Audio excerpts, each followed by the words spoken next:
begin my report, I am delighted to inform you all that, in fact, Canada will host the 2020 annual session next year in July. And not only that, but I'm delighted to tell you that it will be in my home city of Vancouver, which I think is probably the most beautiful city in Canada. So it's on the shores of the Pacific, surrounded by mountains, and it has a diversity of people and a diversity of scenarios, and I know that you would love it.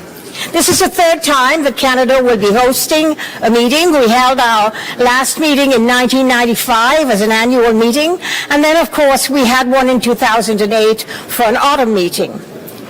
But we are very proud to host the OSCE EPA, and that is because we value the work that the OSCE and the OSCE EPA do since 1975, when Canada signed on to the final Helsinki Act. We have invested a great deal of our time and our hope in the OSCE region and in the OSCE, because we believe that this is where we all come together, where we are joined by common values, where even though we are separated by vast geographical regions, we share together the interest of our citizens.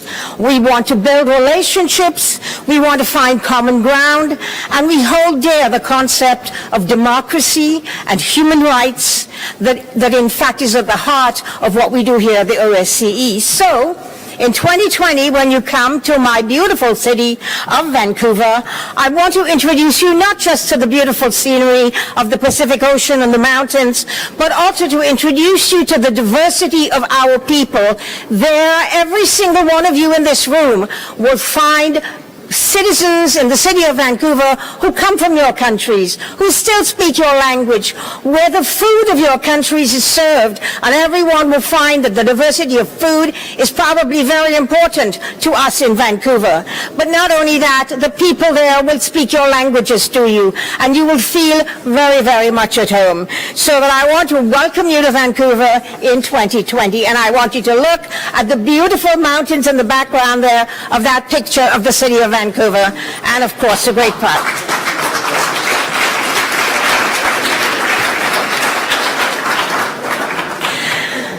Now, chers collègues, it is my pleasure to report to you as a gender representative.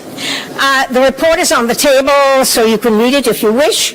I think that I wanted to do two things today. I wanted to highlight an update on how we have been achieving gender equality across the OSCE region, and I want to tell you that we have made progress. Many countries are doing better, but some countries are regressing. But isn't that the way of progress? We move forward 2 steps and we move back 1. So that we continue to make progress, and that's what's happening. I am very pleased to tell you that the ministerial meeting in December of 2018 has finally agreed on getting a consensus on combating violence against women, engaging men and boys in dealing with preventing violence against women and working to combat it. And that is a really important move.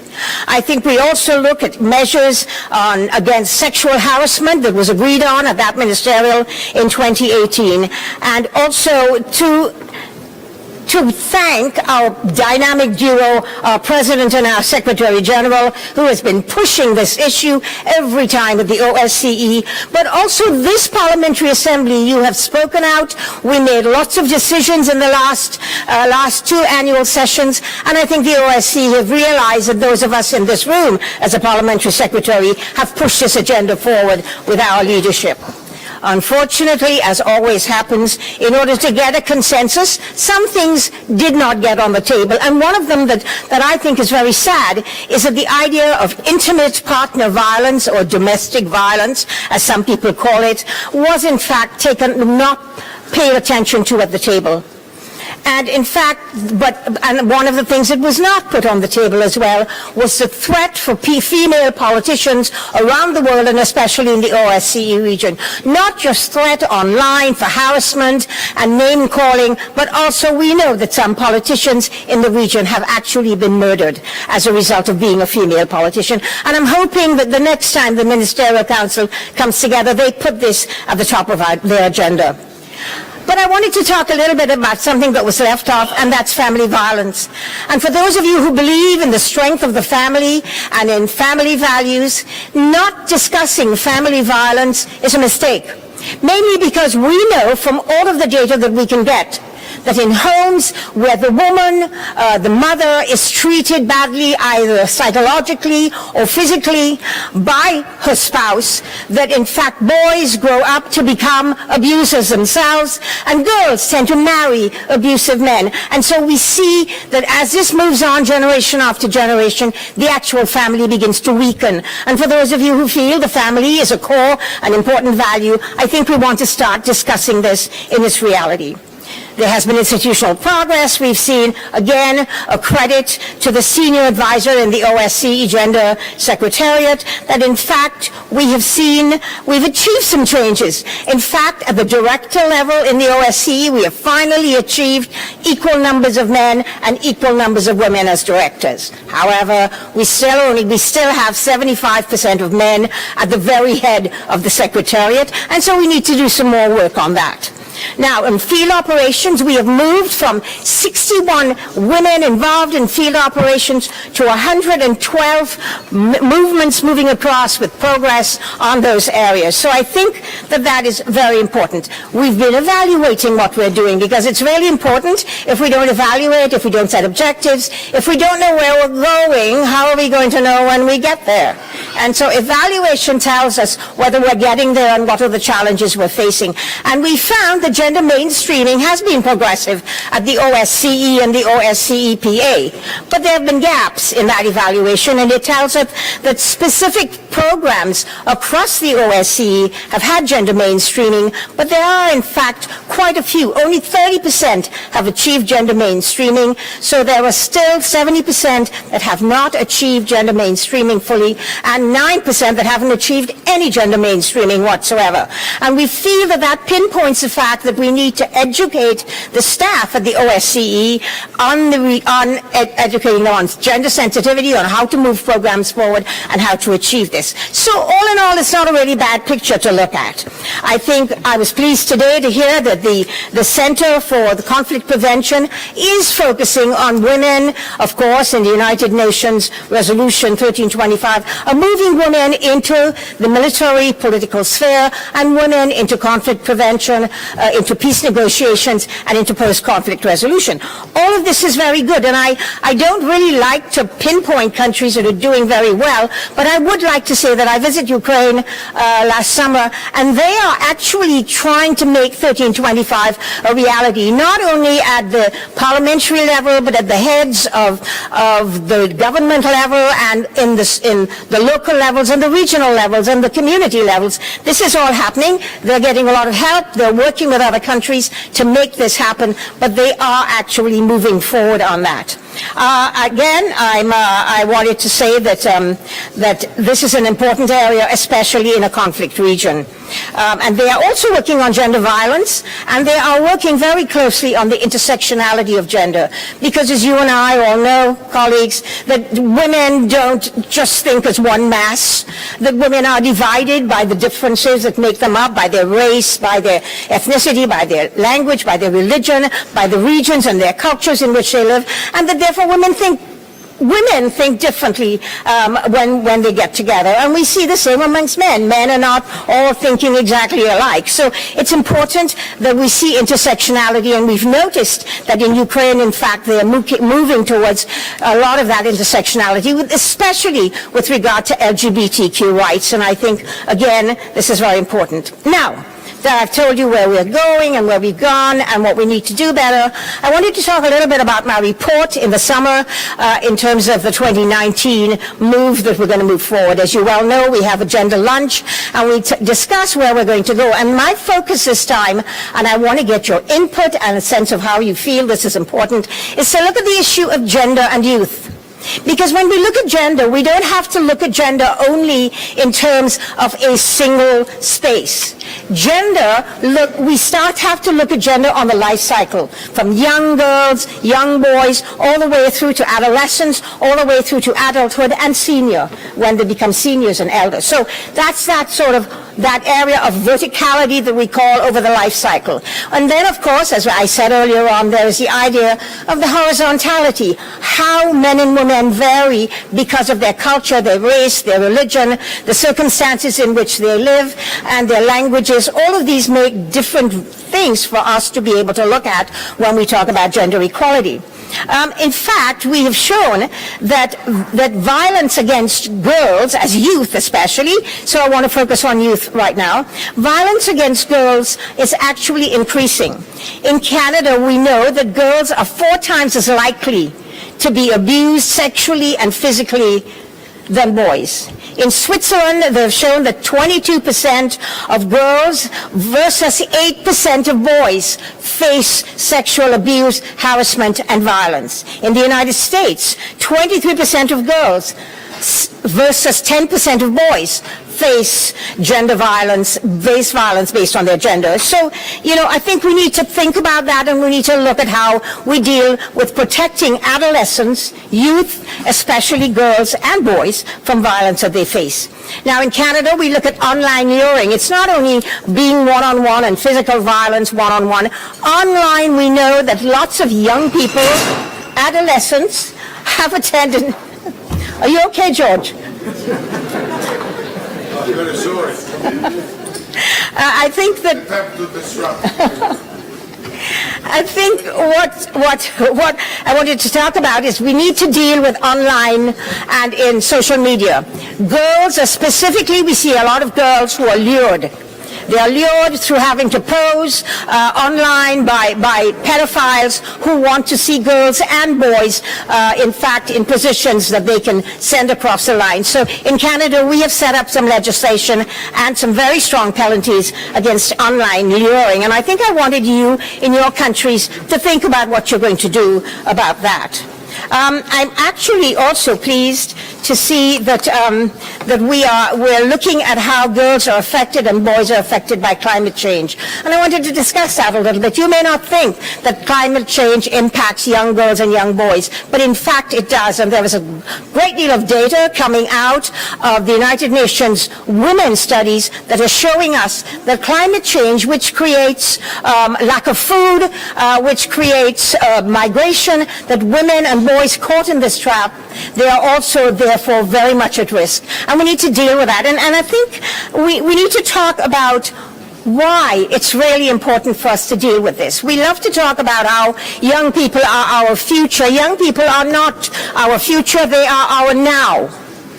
They're the ones who are going to form societies when we are gone, or when we need their help in our old age to be able to be looked after.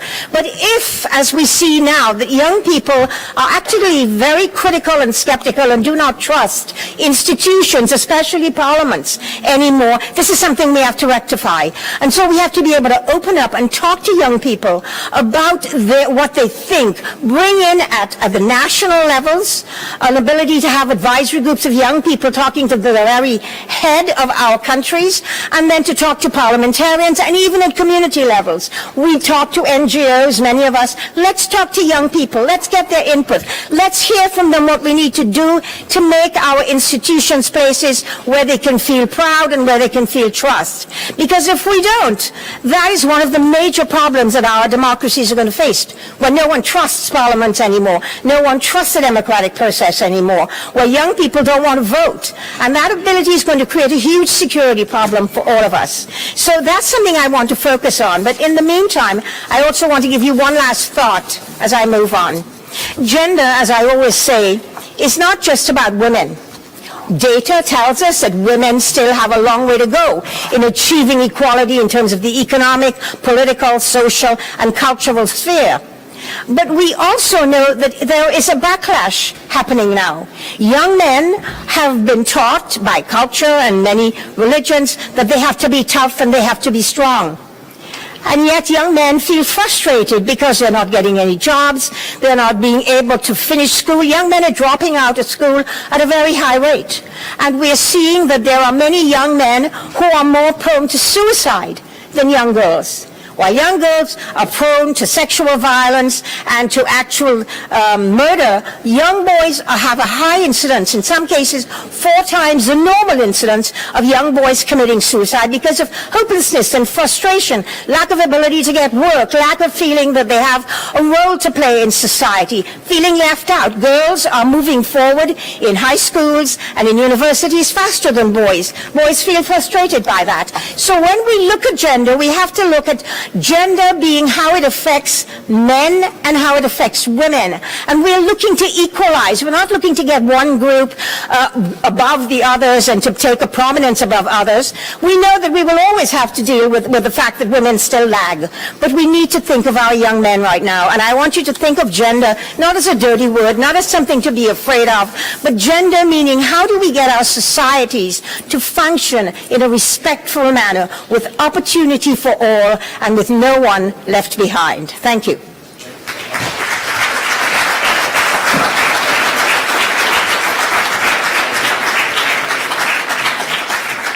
Thanks, dear Hedy. Thank you very much.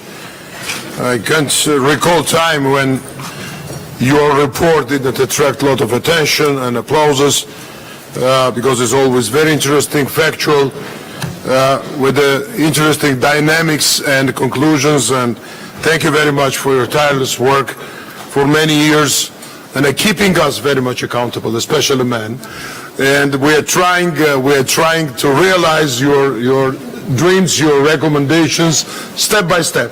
Not everything, in one day. But we are on that track, and we have this responsibility. We feel it. And thank you very much for hosting our event. We look forward to be there in Vancouver, and many thanks goes to your government too, and your foreign minister. We had a few conversations, and finally they agreed with your great efforts, and I think it will be one of the most successful meetings for the Parliamentary Assembly. Thank you again, and then we have so far, thank you very much. Now I'd like to ask Pascal Alizard. I'm sorry, Pascal. There's one person from Belgian delegation who wants to intervene. Please. Dear colleagues, Pascal, you can come over. I was pleased when I learned that the 2018 ministerial meeting passed a decision on preventing and combating violence against women, although a number of issues were excluded. I wanted to share with you today that our Belgian government has put in place a national action plan to combat all forms of gender-based violence. It covers the following forms: intimate partner violence, female genital mutilations, forced marriages, honor-based violence, sexual violence, and prostitution. 2 other items, such as violence in armed conflicts and unwanted sexual behavior at work, were already covered by other existing plans.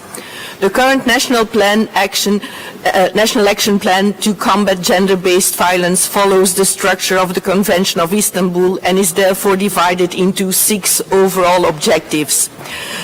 Pursue and integrate policy to combat gender-based violence and gather quantitative and qualitative data about all forms of violence, prevent violence, protect and support victims, investigate, continue and adopt protective measures, and incorporate the gender dimension in asylum and migration policy, fight against violence on an international level. 235 specific measures have been identified to deal with the 6 areas. The plan further covers monitoring, data gathering, ownership, and a list of partners who are involved. And last but not least, a budget was allocated. I think more efforts like this would is what we need to fight this type of violence, and I hope the OSCE will take additional steps soon. Okay, thank you very much. We have another speaker, and then we finish with these interventions. Senator Maltese from Canada, please. Okay.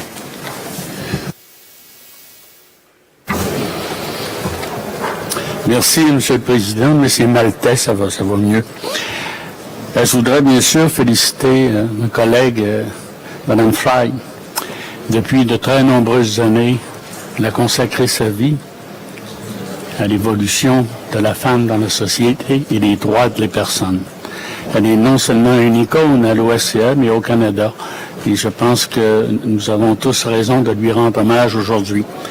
Elle a dans son rapport présenté une facette qui est souvent pas fréquente. Les femmes ont des droits, bien sûr.